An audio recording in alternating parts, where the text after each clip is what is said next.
I'm actually going to ask you the first question, Scott, because I have learned so much about the fire department through this whole process. And we're thrilled that our architect, Klinger and Associates, their lead architect on the job, he's a volunteer firefighter as well, so you guys get to talk shop.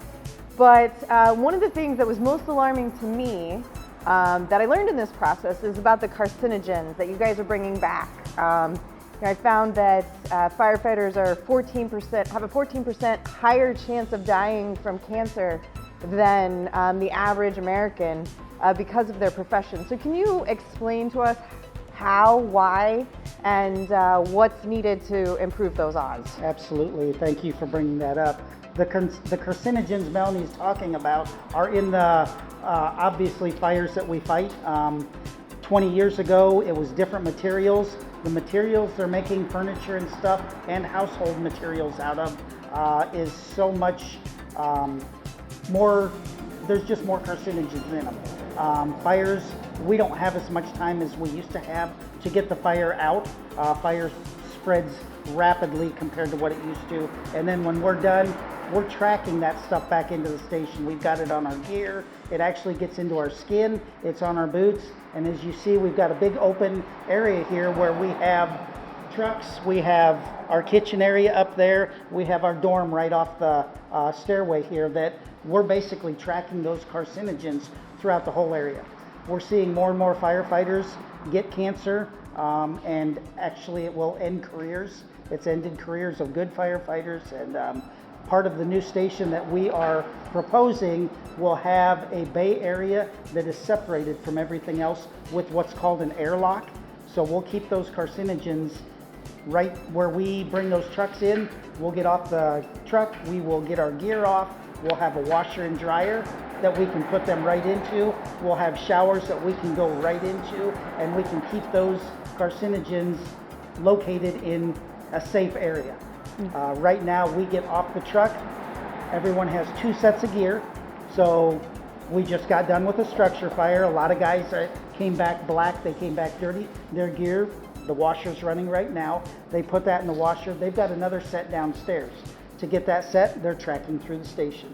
So all those carcinogens, our showers are downstairs. So with this new station, it's going to allow us to keep those carcinogens in a remote area. And now's a great time to talk about one of our great local businesses that supports you guys. Dexter Laundry donates the industrial washing machines that are used here and would be used at the new station. They've been a great supporter of the fire department. Yes, they have. We've got about 4, at one time we had 7 of our firemen. We have 21 members. We had 7 at one time that were employed at Dexter. I think right now we have 4 or 5. Anytime our pager goes off, they leave work. Dexter's been very supportive, as have all of the businesses in town where our firefighters work, because to be on our department, you have to be able to leave anytime the pager goes off. So they have full-time jobs and they leave. They're not getting paid while they're coming and doing, the work for, us in the fire department. Yeah, so talk then about the swarm method. That's, first of all, is that unique to Fairfield, or do other towns? I mean, to me it sounds really efficient. Yeah. There are other towns that have what's called the swarm method. This truck right here, engine 15, is our city truck. So anytime a call comes in, as we just had, our driver that's in there, 911 obviously notifies us where we're going. He gets in that truck. All the firefighters' gear is in that truck. We can show you that later. They leave work wherever they're at and they go to where the fire is. Their gear, they put their gear on right away. They're ready to go. Usually a couple firefighters get there before the engine. They spot a hydrant. They know, okay, we've got to hook that hydrant. They're ready to do that as soon as the truck rolls up. Rather than some departments, everyone reports to the station. When the call comes in, they get their gear on, they get in the truck, they go. We think our method is quicker. It gets a quicker response and gets water on the fire quicker. We have 3 full-time drivers, and they're stationed here 24/7, or one of them stationed here 24/7. Tell me about the rest of your department. They're paid on call. Yep. So they get a quarterly stipend, is what we call it. Once again, they leave anytime the pager goes off, wherever they're at, unless they're out of town. And then we have a phone mechanism where they can actually let us know that they're not available. So we know when we come in, we've got a TV over there. We know right when we come in, okay, I've only got 15 of my 21 people, I'm going to need help, so we can call mutual aid right away. Libertyville, Lockridge, Packwood, Batavia, whoever we need. But we have the 3 full-time drivers that are here 24/7. We do respond to EMS calls now also. We started that about 2.5 years ago. So when the driver gets the EMS call, they take off in our rescue truck, which is out there. And if it's during working hours, Monday through Friday, 8 to 4:30, then I back them up at the station. I come in and I'm here ready for the next call. That way the station's always manned and ready for anything that we may encounter.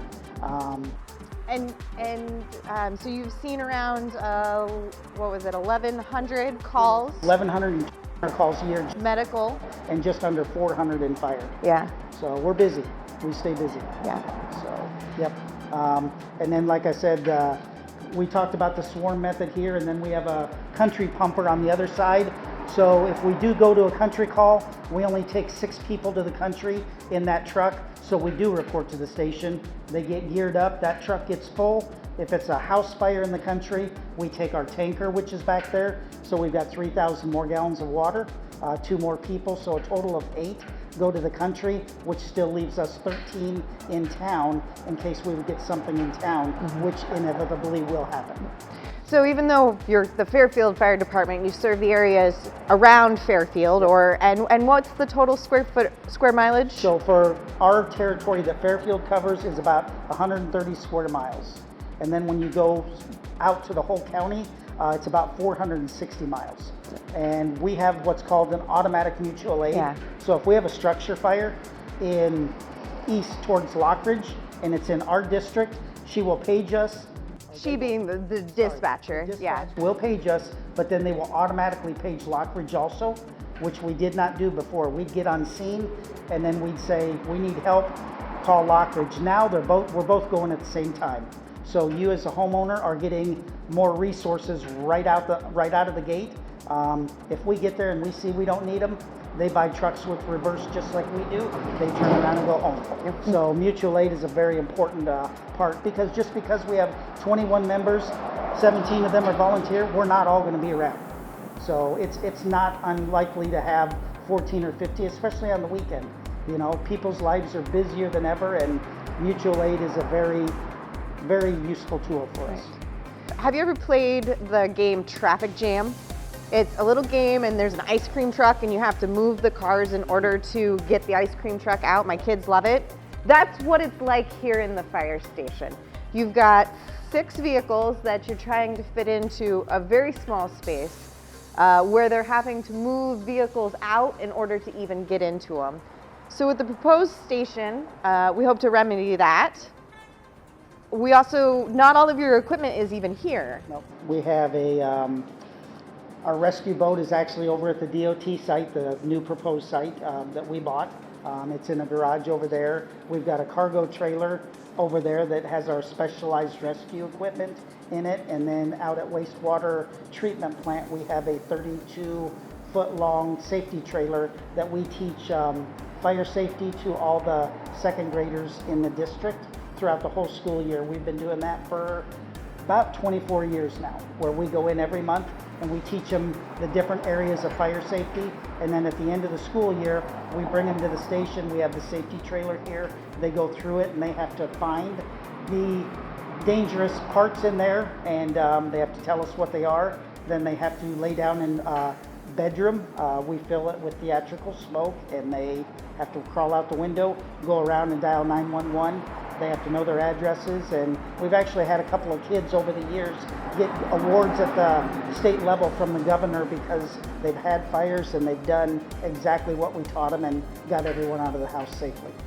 So, very useful program that we will continue to do in the future. And one of the important things with the proposed fire station is planning for the future. The fire station, the existing fire station that we're standing in, is 50 years old. The size of the vehicles were a lot smaller than what they are now. You also, on top of that, the department is performing different types of rescue. They're adding more and more training and equipment to their rescue material every year. Grain bin rescue is something that they've been doing in the last several years that was not done when this station was built. So that is why we were running out of room, because they're providing services and we don't have the space for it here. Yeah. As she said, it's a 50-year-old building. I like to use the analogy, my first vehicle was a 1973 Chevy Vega, and there's a reason I'm not driving that anymore. So it's building was built in 1972. There's a rating that fire stations need to meet now. Yep. It's called a storm rating. So the actual bay area of the fire station will be a Category 4 for the building. So that'll withstand, I believe, 125 mile an hour winds. Yep.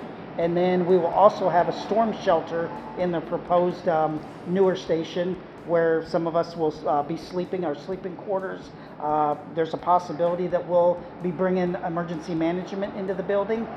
So their emergency operating center, which will be utilized obviously with most large drawn out fire emergencies that we have, will be in a storm rated shelter, and that's actually to a Category 5, which is 250 mile an hour winds. This building obviously is not rated to that, and through the architect's study, this building would need an awful lot of work just to bring it to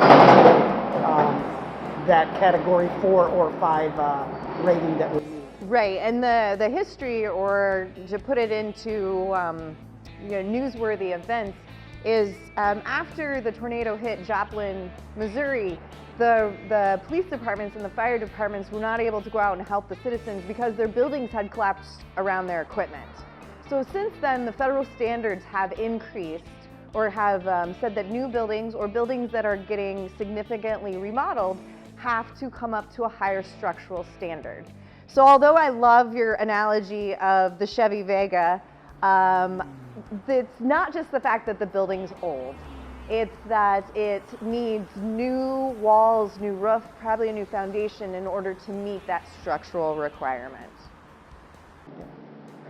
And along with that, with the building being what it is, the one thing that really weighs heavily on me, I also do all the rental inspections in town, and when I inspect rentals, a bedroom has to have the door that you go in, it has to have secondary egress, which is the window, and if you look at the sleeping quarters where our drivers sleep every night, they have no secondary egress.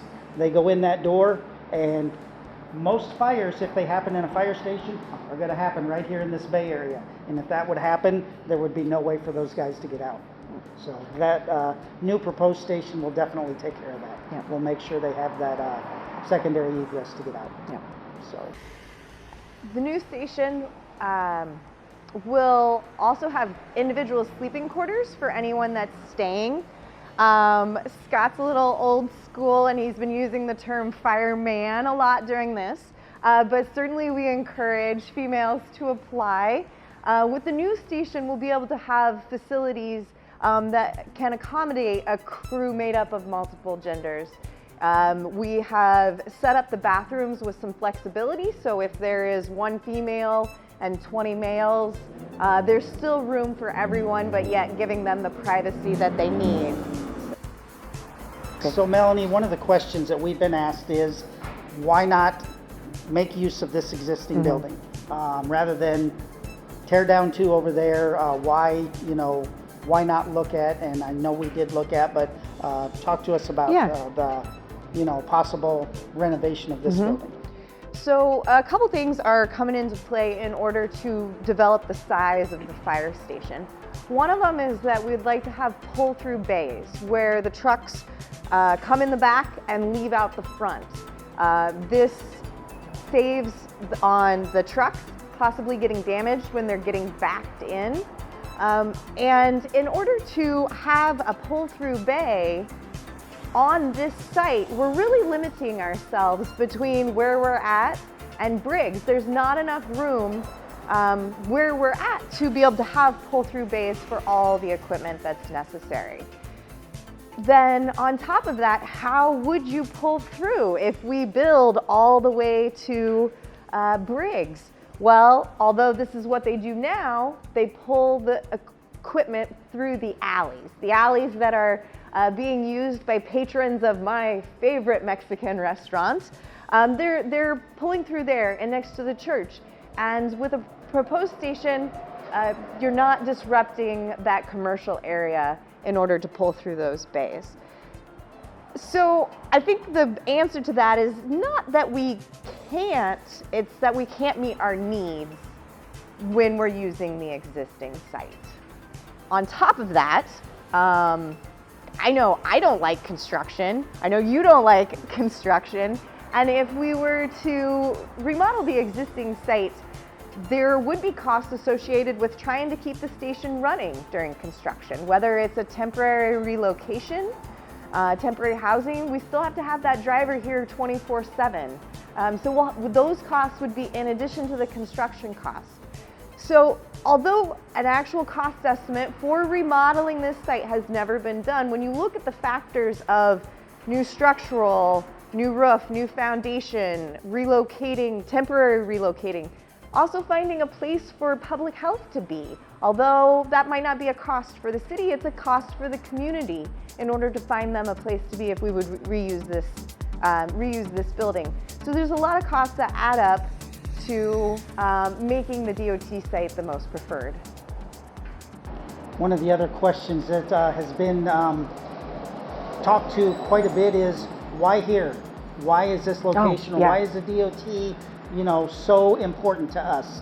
When this was built in 1972, this is Highway 1 out in front. It gets us north, it gets us south. Burlington was Highway 34, right through the middle of our town. So we were centrally located. If there was an issue on the north side of town, we hit the underpass, we didn't get stopped by a train. Very, very important that we were here. We've been thinking about a fire station for many years. I've been on 26 years. I guarantee it's been over 20 years we've been talking about a fire station. When the Civic Center was built, we were hoping that that would possibly be a, idea for us, but the Civic Center, Is there? getting built, and, the DOT came open and we're like, okay, geographically, it's perfect for us because it still keeps us at the underpass and, gets us to where we need to be. And there were studies done. We did look at 4 different sites. We looked at the helipad at the old hospital. We looked at the existing law center. We looked at Low and 4th Street, I believe, the empty parking lot there. And then we looked here in the DOT. So the architect did studies on all those drive times, and this or the DOT definitely gave the best response time for all the areas of town. Yep. So I want to touch on one more thing, and it's called the ISO rating. The Insurance Safety Office gives each fire department a score as to what their capabilities are and how they serve their community. When I took over in 2011, our department was at a 6. In 2012, they reviewed us again. The city has had great strides in our water system. We've done, much better training. Our records, we're keeping better training records. The amount of water that we bring to a fire, when we were talking about a country fire. When I first got on the department, our engine brought 750 gallons of water and our tanker brought 1,200 gallons of water. You're right about 2,000 gallons of water. Now, as we said, the trucks are not getting smaller, they're getting bigger. Our engine brings 1,000 and our tanker brings 3,000. Plus we have mutual aid coming. The mutual aid plays into the ISO rating. So in 2012, we were taken from a 6 to a 5. When you go down, the numbers, that's the better one. Yep. For your insurance, for insurance purposes, your homeowner's insurance, each point you drop is about 3 to 5% savings. So in 2012, we went down to a 4, and then we were rated again in 2017, and they actually dropped us down. Did I say 4 before? We went from a 6 since I took over. We're currently at a 4. One of the things we have not talked about with the new fire station is we are proposing to add a training tower to it. It's a 3-story part of the total structure that will be on one of the corners that will have stairways on the inside and the out, and we will be able to do almost every facet of training that we do in that tower.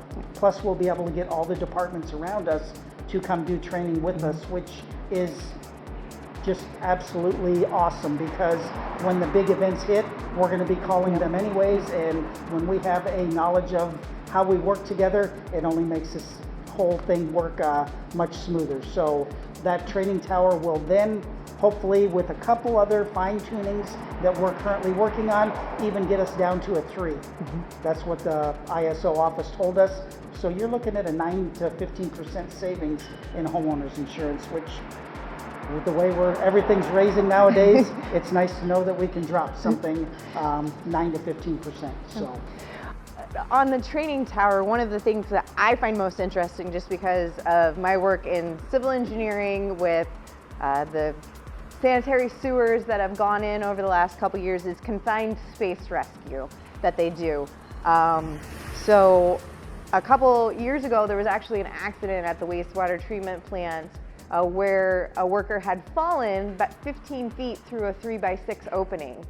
And the fire department, along with other agencies, were there to rescue that person. But the training tower allows them to continue to practice scenarios like this without actually going into a confined space or without having to be exposed to the sewer gases and things like that. I know if it had been me there, I would have been really glad that you had that training, but it's really practical application that you guys will continue to train on, I'm sure. She's talking about training, and so when you get on our fire department, you've got a year to be certified as a firefighter 1 level firefighter. That is a mandate that we have, that everyone is trained to firefighter 1 level. Currently we have everyone but 7, all of them but 7 are trained to the firefighter 2 level, which is another step up in training. And in April, we're going to host a class to get the rest of our department, and then the other departments will send people to the class also, but we'll all be trained to firefighter 2 level. And then on top of that, we still have to annually certify with 24 hours of training. So we're right at about 670 hours that we have to train as a department every year in the different areas. And as she talked about earlier, when I got on the department, we answered calls for structure fires and we went to car accidents. We have water rescue now, we have grain bin rescue, we have confined space rescue, and once again, all that stuff, you need equipment, we need vehicles. We need space. We need space. We just don't have it right now. In order to move forward with the proposed fire station, we need you, the citizens of Fairfield, to vote on March 1st. Early voting has already started, so you can go to the courthouse and pick up those ballots until the Friday before. But what we need is you to vote on March 1st, the first Tuesday in March. Yep. And just to follow up on that, what I would like to say is the guys that are on this department are vested in this community. They love what they do. They love their community. And I would trust my life with any one of them. So let's return the favor. Yeah. I want them to be able to do their work safely in a healthy environment, which we've talked to you about the carcinogens and what's we're currently working with. And, you know, we're in February, and I've heard and read articles of many firefighters and people losing their lives in other parts of the country just in the last couple of months at alarming rates. So the training tower, as I said, is imperative for us to do the training we need to do to keep our firefighters safe, and we want to make sure that they have the right environment to do that work in. So any support we can get from the community is much appreciated. Once again, our doors are always open.